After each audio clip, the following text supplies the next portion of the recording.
ce matin, l'esprit d'Antichrist agit déjà dans le monde. Ouvrez les yeux, chrétiens.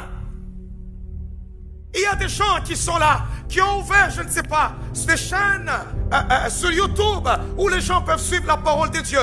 Mais ces chaînes se sont transformées en des chaînes de rendement des comptes où on doit humilier les chrétiens, on doit humilier des serviteurs de Dieu. Ne suivez pas ces chaînes-là, parce qu'on n'humilie pas nos frères sur la place publique. On n'humilie pas les hommes de Dieu sur la place publique. On n'humilie pas les princes de l'église sur la place publique. On n'humilie pas les enfants de Dieu sur la place publique, parce que Jésus est mort pour eux.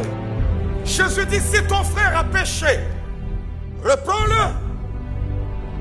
Mais pourquoi j'irai seulement sur la place publique pour régler mes comptes? Vous trouvez une personne qui est assise là-bas, on est en train de l'interviewer. Hein, ton frère? Non, oui, c'est pour ça. Il m'avait pris l'argent. J'ai vu des gens. Viens expliquer d'abord. Alors un chrétien qui est là, il commence à expliquer maintenant. Quand j'étais dans cette église-là, non, tu peux quitter une église, mais ne cherche pas à salir l'autre pasteur.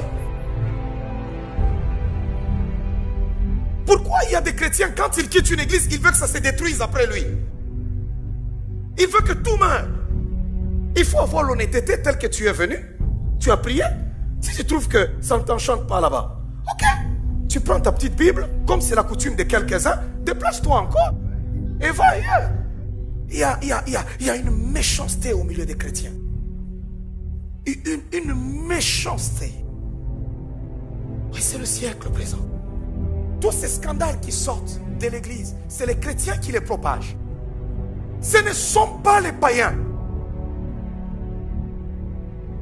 Je peux me retrouver ce matin avec un païen dans la rue, dans cette ville de Québec. Je peux rencontrer un païen, lui serrer la main, on va causer, tu peux lui parler de Christ. S'il ne veut pas, il va suivre, il va te répondre, ainsi de suite. Qui nous insulte tous les jours et qui combat nos ministères? C'est les chrétiens. Il y a des gens, quand tu as le vent dans le voile, tu es en train de réussir. Et tout pasteur qui réussit a un problème.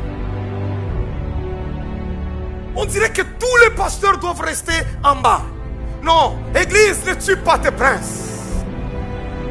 Non, Église, ne tue pas tes princes. Ne tue pas tes princes. Alléluia. Parlez de vos princes avec respect et amour. Et c'est les chrétiens maintenant. Il va chercher un lien. Oh, c'est très intéressant. Il publie. Repends-toi si ce matin, tu as déjà publié des choses sur ta page Facebook ou YouTube qui ont humilié les chrétiens, qui ont humilié l'église, où tu as parlé contre les princes de l'église. Que Dieu te pardonne ce matin et ne recommence plus jamais. Si un seul d'entre nous a un problème, tous nous sommes malades.